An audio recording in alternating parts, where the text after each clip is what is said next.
Hello, ನಾನು Rekha Bhat. Welcome to my channel Bhat Educare. ಎಷ್ಟೊತ್ತಿನಿಂದ ಒಬ್ಬಳೇ ಮಾತನಾಡ್ತಾ ಇದ್ದೀನಿ. ಕೂತ ಹಾಗೆ ಕೂತಿದೀಯ. ನಾನು ಏನು ಮಾತನಾಡ್ತಾ ಇದ್ದೀನಿ, ಯಾವ ವಿಚಾರದ ಬಗ್ಗೆ ಮಾತನಾಡ್ತಾ ಇದ್ದೀನಿ ಅನ್ನೋದಾದರೂ ಅರ್ಥ ಆಗ್ತಿದೆಯಾ ಅನ್ನುವಂತಹ ಮಾತುಗಳು ನಮಗೆ ಸಿಟ್ಟು ಬಂದಾಗ, ನಮ್ಮ ಭಾವನೆಗಳಿಗೆ ಯಾರೂ ಕೂಡ ಬೆಲೆ ಕೊಡದೆ ಪ್ರತಿಕ್ರಿಯೆಯನ್ನು ನೀಡದೆ ಹೋದಾಗ ಈ ಮಾತುಗಳು ಬರ್ತಾನೆ ಇರುತ್ತೆ. ಪ್ರತಿಯೊಬ್ಬರಿಗೂ ಕೂಡ ತಮ್ಮ ತಮ್ಮ ಭಾವನೆಗಳಿಗೆ ಇನ್ನೊಬ್ಬರು ಬೆಲೆಯನ್ನು ಕೊಡಲಿ, ಪ್ರತಿಕ್ರಿಯೆಯನ್ನು ನೀಡಲಿ ಅನ್ನುವಂತಹ ಆಸೆ ಇದ್ದೇ ಇರುತ್ತೆ. ಈ ಎಲ್ಲ ಆಸೆಗಳು ನಿರಾಸೆ ಆದಾಗ ಇವೆಲ್ಲವೂ ಕೂಡ ಸ್ಟಾರ್ಟ್ ಆಗುತ್ತೆ. ಹಾಗಾದರೆ ಮಾತು ಅನ್ನೋದು ನಮ್ಮ ಜೀವನಕ್ಕೆ ಅಷ್ಟೊಂದು ಮುಖ್ಯನಾ? ಖಂಡಿತ ಹೌದು ಸ್ನೇಹಿತರೆ. ಈ ಮಾತು ಅನ್ನೋದು ನಮ್ಮ ಜೀವನಕ್ಕೆ ತುಂಬಾ ಮುಖ್ಯ. ಯಾವೆಲ್ಲ ರೀತಿಯಲ್ಲಿ ಈ ಮಾತು ಅನ್ನೋದು ಬೇಕೇ ಬೇಕು ಅನ್ನೋದನ್ನು ಇವತ್ತಿನ ವಿಡಿಯೋದಲ್ಲಿ ನಿಮ್ಮೊಂದಿಗೆ ನಾನು ಹಂಚ್ಕೊಳ್ತೀನಿ. ವಿಡಿಯೋವನ್ನು ಕಂಪ್ಲೀಟಾಗಿ ನೋಡಿ. ಹೊಸದಾಗಿ ನೋಡ್ತಾ ಇದ್ದರೆ ನಮ್ಮ ಚಾನಲನ್ನು ಸಬ್ಸ್ಕ್ರೈಬ್ ಮಾಡ್ಕೊಳ್ಳಿ. ಪಕ್ಕದಲ್ಲಿ ಕಾಣುವಂತಹ ಬೆಲ್ ಐಕಾನನ್ನು ಪ್ರೆಸ್ ಮಾಡೋದನ್ನು ಕೂಡ ಮರಿಬೇಡಿ. ಹೀಗೆ ಮಾಡೋದ್ರಿಂದ ನಾವು ಯಾವುದೇ ವಿಡಿಯೋಗಳನ್ನು ಅಪ್ಲೋಡ್ ಮಾಡಿದ ತಕ್ಷಣ ನಿಮಗೆ ನೋಟಿಫಿಕೇಷನ್ಗಳು ಸಿಗುತ್ತೆ. ಬನ್ನಿ ವಿಡಿಯೋವನ್ನು ಸ್ಟಾರ್ಟ್ ಮಾಡೋಣ. ನಮ್ಮ ಜೀವನ ಚೆನ್ನಾಗಿ ಸಾಗಬೇಕು ಅಂತ ಆದರೆ ಸಂಬಂಧಗಳನ್ನು ಉಳಿಸ್ಕೊಂಡು ಆ ಸಂಬಂಧಗಳೊಂದಿಗೆ ಬದುಕನ್ನು ನಡೆಸೋದು ಕೂಡ ಮುಖ್ಯ ಆಗುತ್ತೆ. ಗಂಡ ಹೆಂಡತಿಯ ಸಂಬಂಧ ಇರ್ಬೋದು, ಪೋಷಕರು ಮಕ್ಕಳ ನಡುವಿನ ಸಂಬಂಧ ಆಗಿರ್ಬೋದು, ಬಂಧು ಬಾಂಧವರ ನಡುವಿನ ಸಂಬಂಧ, ಆತ್ಮೀಯ ಸ್ನೇಹಿತರ ಜೊತೆ ಸಂಬಂಧ, ಹೀಗೆ ಅನೇಕ ರೀತಿಯ ಸಂಬಂಧಗಳು ನಮ್ಮ ನಡುವೆ ಇರುತ್ತೆ. ಅವೆಲ್ಲವನ್ನು ಕೂಡ ನಾವು ಗಟ್ಟಿಯಾಗಿ ಉಳಿಸ್ಕೊಂಡು ಸಾಗಬೇಕಾಗತ್ತೆ. ಆ ಸಮಯದಲ್ಲಿ ಮಾತು ಅನ್ನೋದು ತುಂಬಾ ಮುಖ್ಯ ಆಗುತ್ತೆ.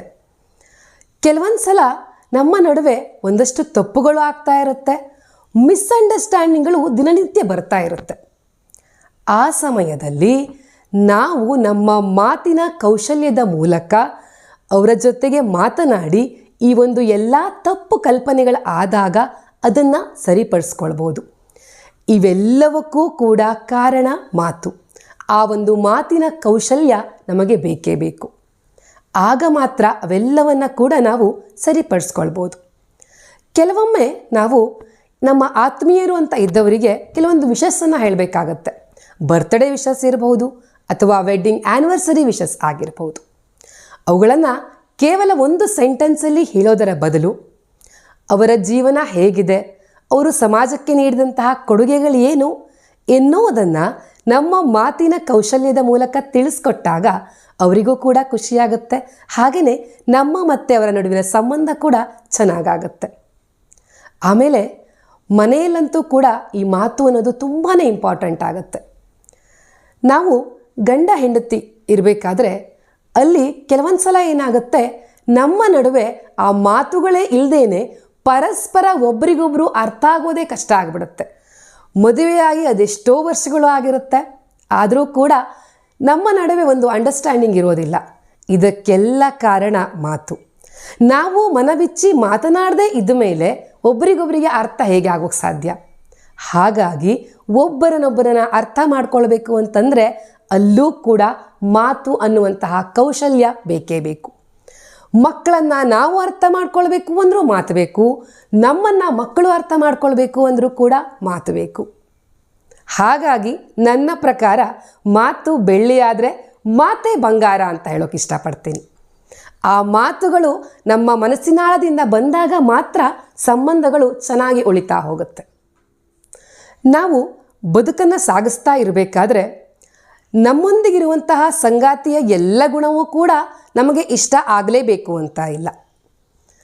ಆದರೆ ಕೆಲವೊಮ್ಮೆ ನಮಗೆ ಇಷ್ಟ ಇಲ್ಲದೆ ಇರುವಂತಹ ಗುಣಗಳನ್ನು ನಮ್ಮ ಮಾತಿನ ಕೌಶಲ್ಯದ ಮೂಲಕ ನಿಧಾನವಾಗಿ ತಿಳಿಸಿ ಅವರಲ್ಲೂ ಕೂಡ ಒಂದಷ್ಟು ಬದಲಾವಣೆಗಳನ್ನು ತರುವಂತಹ ಪ್ರಯತ್ನವನ್ನು ಖಂಡಿತವಾಗಿ ಮಾಡಬಹುದು.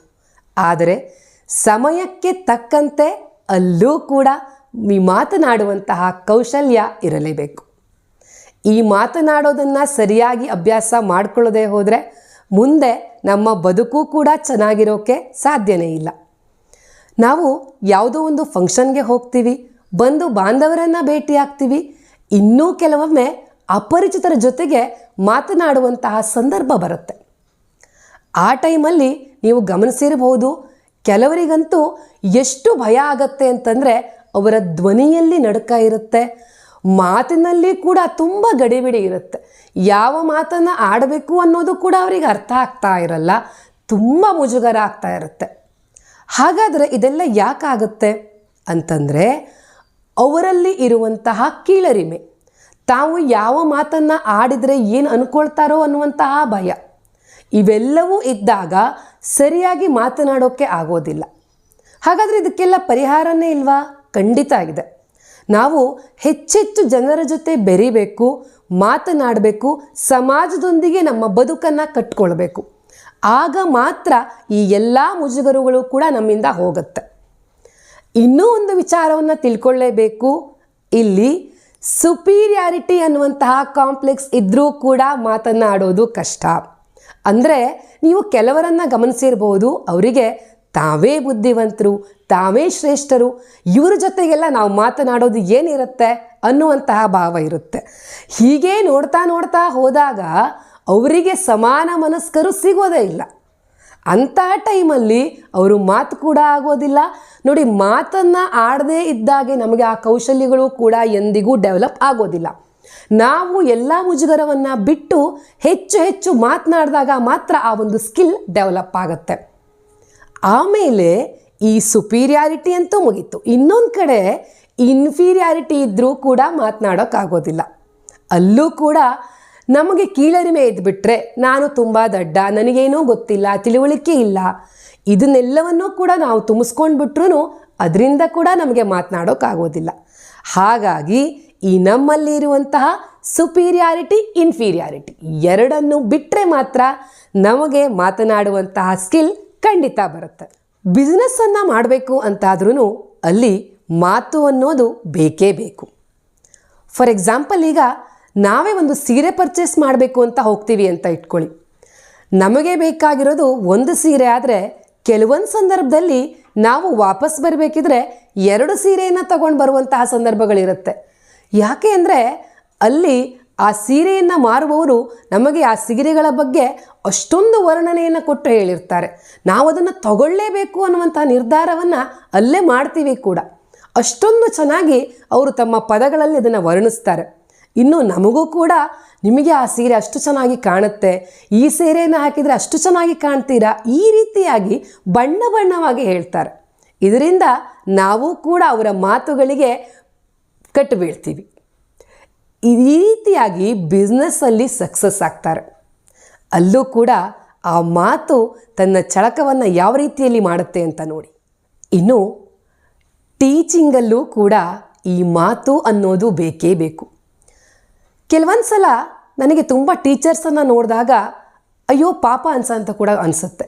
ಯಾಕೆ ಅಂದರೆ ತುಂಬ ನಾಲೆಡ್ಜ್ ಇರುತ್ತೆ, ಭಾಳಷ್ಟು ತಿಳ್ಕೊಂಡಿರ್ತಾರೆ. ಆದರೆ ಅವರು ತಿಳ್ಕೊಂಡಿರೋದನ್ನು ಮಕ್ಕಳಿಗೆ ಕರೆಕ್ಟಾಗಿ ಹೇಳೋಕ್ಕೆ ಅವರಿಗೆ ಆಗ್ತಾ ಇರಲ್ಲ.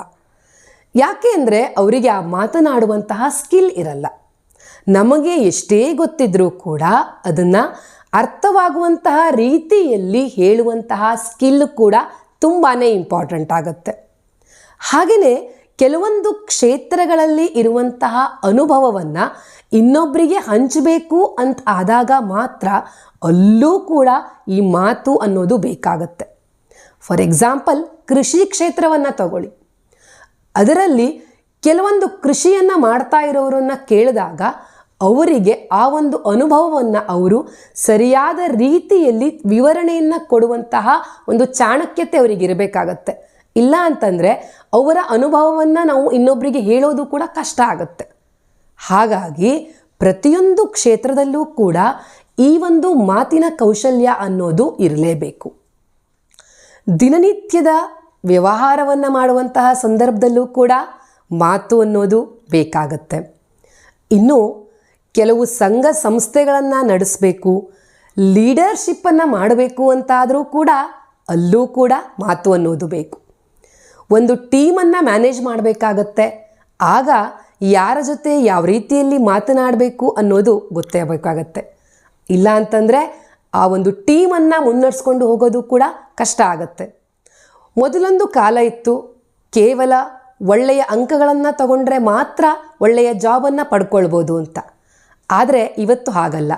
ನೀವು ಸೋಷಿಯಲ್ ಮೀಡಿಯಾದಲ್ಲಿ ದಿನ ಬೆಳಗಾದರೆ ನೋಡ್ತಿರ್ತೀರಾ, ತಮ್ಮ ಬದುಕನ್ನು ಅವರ ಮಾತಿನ ಕೌಶಲ್ಯದಿಂದನೇ ಕಟ್ಕೊಂಡಂಥವರು ನಮ್ಮೊಂದಿಗಿರ್ತಾರೆ. ಹಾಗೆಯೇ ರೇಡಿಯೋ ಜಾಕಿಗಳಿದ್ದಾರೆ, ಕ್ರಿಕೆಟ್ ಕಾಮೆಂಟ್ರಿಯನ್ನು ಹೇಳೋರಿದ್ದಾರೆ. ಇವರೆಲ್ಲ ದಿನನಿತ್ಯ ತಮ್ಮ ಬದುಕನ್ನೇ ಮಾತಿನಿಂದ ಕಟ್ಕೊಂಡಿರ್ತಾರೆ. ಮಾತೇ ಅವರಿಗೆ ಬಂಡವಾಳ. ಹಾಗಾಗಿ ಇವತ್ತಿನ ದಿನದಲ್ಲಿ ಈ ಮಾತು ಕೂಡ ತುಂಬ ಮುಖ್ಯ ಆಗುತ್ತೆ. ನಮ್ಮ ಅಭಿಪ್ರಾಯವನ್ನು ಸರಿಯಾದ ರೀತಿಯಲ್ಲಿ ವ್ಯಕ್ತಪಡಿಸಬೇಕು ಅಂದಾಗಲೂ ಕೂಡ ಮಾತು ಅನ್ನೋದು ಮುಖ್ಯ ಆಗುತ್ತೆ. ಕೆಲವೊಂದು ವಿಷಯಗಳು ನಮಗೆ ಇಷ್ಟ ಆಗಿರೋದಿಲ್ಲ.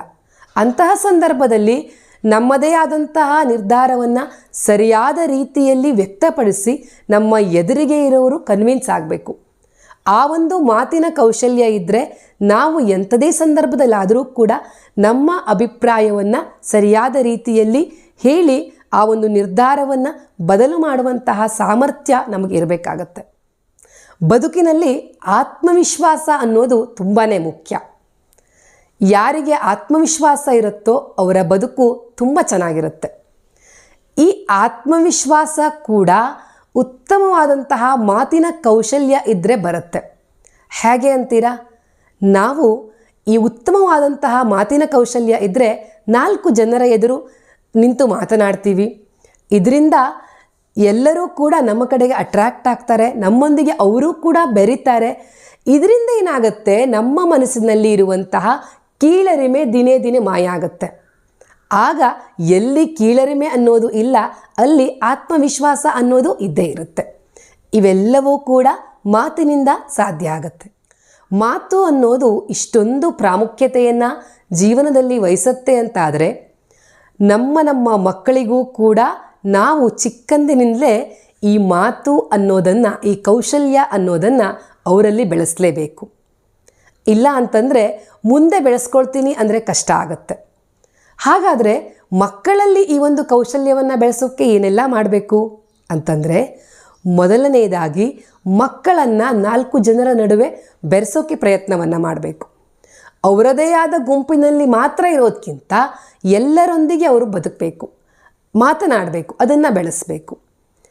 ಆಮೇಲೆ ಸ್ಕೂಲ್ಗಳಲ್ಲೂ ಕೂಡ ಟೀಚರ್ಸ್ ಜೊತೆಗೆ ಉತ್ತಮವಾದಂತಹ ಸಂಬಂಧವನ್ನು ಇಟ್ಕೊಳ್ಳೋಗೂ ಕೂಡ ಈ ಮಾತು ಅನ್ನೋದು ತುಂಬಾ ಮುಖ್ಯ ಆಗುತ್ತೆ. ಕೆಲವೊಂದು ಸಲ ಟೀಚರ್ಸ್ಗೂ ಕೂಡ ತಾವು ಹೇಳಿರುವಂತಹ ಪಾಠಗಳು ಮಕ್ಕಳಿಗೆ ಅರ್ಥ ಆಗ್ತಾ ಇದೆಯಾ ಅನ್ನೋದು ಗೊತ್ತಾಗ್ತಾ ಇರಲ್ಲ. ಅಂತಹ ಸಮಯದಲ್ಲಿ ಮಕ್ಕಳು ಸರಿಯಾಗಿ ತಮಗೆ ಏನು ಅರ್ಥ ಆಗ್ತಾ ಇಲ್ಲ ಅನ್ನೋದನ್ನು ಸರಿಯಾದ ರೀತಿಯಲ್ಲಿ ಟೀಚರ್ಸ್ಗೆ ವರ್ಣಿಸೋಕ್ಕೆ ಅವ್ರಿಗೆ ಬರಬೇಕು. ಆಗ ಏನಾಗುತ್ತೆ, ಈ ಟೀಚರ್ಸ್ಗೆ ಮತ್ತು ಸ್ಟೂಡೆಂಟ್ಸ್ಗೆ ಒಂದು ಒಳ್ಳೆಯ ಸಂಬಂಧ ಏರ್ಪಡುತ್ತೆ. ಇದರಿಂದ ಅಲ್ಲಿ ಕಲಿಕೆ ಕೂಡ ಚೆನ್ನಾಗಿ ಆಗುತ್ತೆ. ಹಾಗಾಗಿ ಮಕ್ಕಳಿಗೂ ಕೂಡ ಈ ಮಾತು ಅನ್ನೋದು ಬೇಕೇ ಬೇಕು. ಮಕ್ಕಳನ್ನು ಈ ಚರ್ಚಾ ಸ್ಪರ್ಧೆಗಳು, ಭಾಷಣ ಸ್ಪರ್ಧೆಗಳು ಇವುಗಳಲ್ಲಿ ಆದಷ್ಟು ಅವರನ್ನು ಇನ್ವಾಲ್ವ್ ಮಾಡಿ. ಇದರಿಂದ ಮಕ್ಕಳಲ್ಲಿ ಆತ್ಮವಿಶ್ವಾಸ ಹೆಚ್ಚುತ್ತೆ, ಜೊತೆಗೆ ಈ ಸ್ಟೇಜ್ ಫಿಯರ್ ಕೂಡ ಹೋಗುತ್ತೆ. ಕೆಲವೊಂದು ಮಕ್ಕಳಿಗೆ ವಿಷಯದ ಜ್ಞಾನ ಇದ್ದರೂ ಕೂಡ 4 ಜನರ ಎದುರು ನಿಂತು ಮಾತನಾಡೋದು ತುಂಬಾ ಕಷ್ಟ. ಹಾಗಾಗಿ ಎಷ್ಟೇ ಜ್ಞಾನ ಇದ್ದರೂ ಕೂಡ ನಾವು ಅದನ್ನು ಇನ್ನೊಬ್ಬರಿಗೆ ಹೇಳೋಕ್ಕೆ ಆಗ್ತಾ ಇಲ್ಲ ಅಂತಂದರೆ ನಮ್ಮಲ್ಲಿ ಇರುವಂತಹ ಜ್ಞಾನ ವ್ಯರ್ಥ. ಅದಕ್ಕೋಸ್ಕರ ಮಕ್ಕಳಲ್ಲಿ ಇವೆಲ್ಲವನ್ನ ಕೂಡ ಚಿಕ್ಕನಿಂದಲೇ ಅವರಲ್ಲಿ ನೀವು ಒಂದು ಪ್ರೋತ್ಸಾಹವನ್ನು ತುಂಬ್ತಾ ಹೋಗಿ, ಅವರಲ್ಲಿ ಕಾನ್ಫಿಡೆನ್ಸನ್ನು ತುಂಬಿ. ಪ್ರಶಸ್ತಿ ಬರಲೇಬೇಕು, ಅವಾರ್ಡ್ ಬರಲೇಬೇಕು ಅನ್ನೋದಲ್ಲ, ಮಕ್ಕಳು ಮೊದಲು ಪಾರ್ಟಿಸಿಪೇಟ್ ಮಾಡೋದನ್ನು ಉತ್ತೇಜನ ಮಾಡಿ. ಮನೆಯಲ್ಲೂ ಕೂಡ ಮಕ್ಕಳೊಂದಿಗೆ ಹೆಚ್ಚು ಹೆಚ್ಚು ಮಾತನಾಡಿ, ಅವರಲ್ಲಿ ಇರುವಂತಹ ಒಳ್ಳೆಯ ಗುಣಗಳ ಬಗ್ಗೆ ಮಾತನಾಡಿ, ಅವರೂ ಕೂಡ ಹೆಚ್ಚು ನಿಮ್ಮ ಜೊತೆ ಮಾತನಾಡೋ ಹಾಗೆ ಮಾಡಿ. ಇದರಿಂದ ಮನೆಯೇ ಮೊದಲ ಪಾಠಶಾಲೆ ಅನ್ನೋ ಹಾಗೆಯೇ ಮನೆಯಲ್ಲಿನೇ ಈ ಮಾತಿನ ಬಗ್ಗೆ ಅವರು ಕಲಿತಾ ಹೋಗ್ತಾರೆ. ಮಾತು ಅನ್ನೋದು ಜೀವನದಲ್ಲಿ ಇಷ್ಟೊಂದು ಪ್ರಾಮುಖ್ಯತೆ ಇದೆ ಅಂತ ನಿಮಗೂ ಅನಿಸುತ್ತಾ? ನಿಮ್ಮ ಅನಿಸಿಕೆ ಅಭಿಪ್ರಾಯಗಳನ್ನು ಕಾಮೆಂಟ್ ಬಾಕ್ಸಲ್ಲಿ ತಿಳಿಸಿ. ಇವತ್ತಿನ ವಿಡಿಯೋ ಇಷ್ಟ ಆದರೆ ಪ್ಲೀಸ್ ಒಂದು ಲೈಕ್ ಮಾಡಿ, ಶೇರ್ ಮಾಡಿ, ಸಬ್ಸ್ಕ್ರೈಬ್ ಮಾಡಿ. But Educare.